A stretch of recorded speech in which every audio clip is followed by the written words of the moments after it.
ব্লাউজের এই হাতায় পটলির ডিজাইনটা খুব সহজেই বানিয়ে ফেলতে পারবেন আপনারাও। এখানে আমি শোলার বল ইউজ করেছি, আপনারা শোলার বল ইউজ করতে পারেন, খুব ভালো হয়। তাহলে ছোট ছোট টুকরো কাপড় দিয়ে করতে পারেন, তবে শোলার বল দিয়ে করলে খুব ভালো হয়। কাপড়ের সঙ্গে একটা ছোট কাপড়ের টুকরো নেবেন, তারপরে শোলার বলটাকে ভালো করে জড়িয়ে নেবেন, ভালো করে পেঁচিয়ে নেবেন, তারপর একটা সুতো দিয়ে ভালো করে আটকে নেবেন।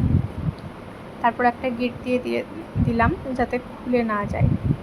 আপনারাও খুব ভালো করে একটু বেঁধে নেবেন যাতে খুলে না যায়। তারপরে কিছুটা কাপড় রেখে কেটে ফেলবেন। আমি আবার দেখাচ্ছি আর একবার, আমি অনেকগুলো বানিয়ে রেখেছি, আমি আর একটা দেখাচ্ছি আপনাদের, দেখে নিন ভালো করে।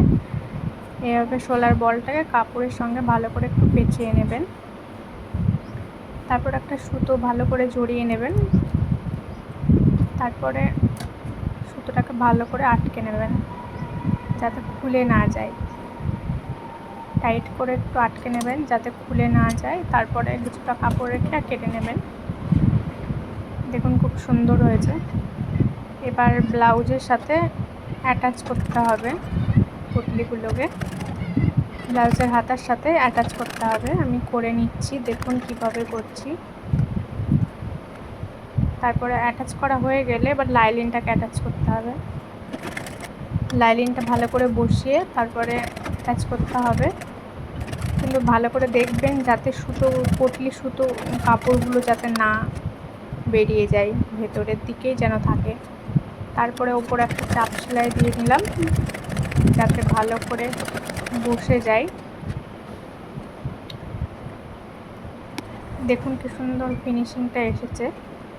আপনারা ওইভাবে বানিয়ে ফেলতে পারেন। এবার ব্লাউজের সাথে অ্যাটাচ করতে হবে হাতাটাকে। দেখুন আমি কিভাবে করছি। আগের ব্লাউজটাকে কিন্তু অবশ্যই উল্টো করতে হবে, উল্টো সাইডে রাখতে হবে, আর হাতাটাকে সোজা সাইডে রাখতে হবে।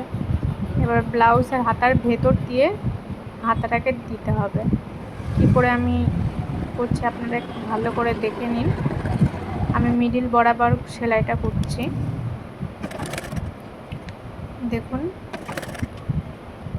ভালো করে করবেন, বেশি টানবেন না, কারণ বেশি টানলে খারাপ হয়ে যাবে ফিনিশিংটা।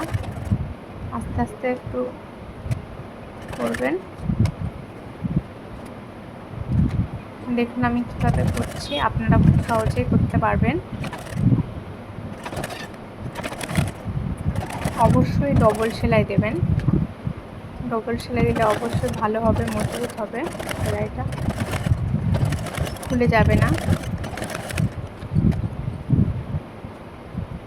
এবার হাতাটা সেলাই করে নেব।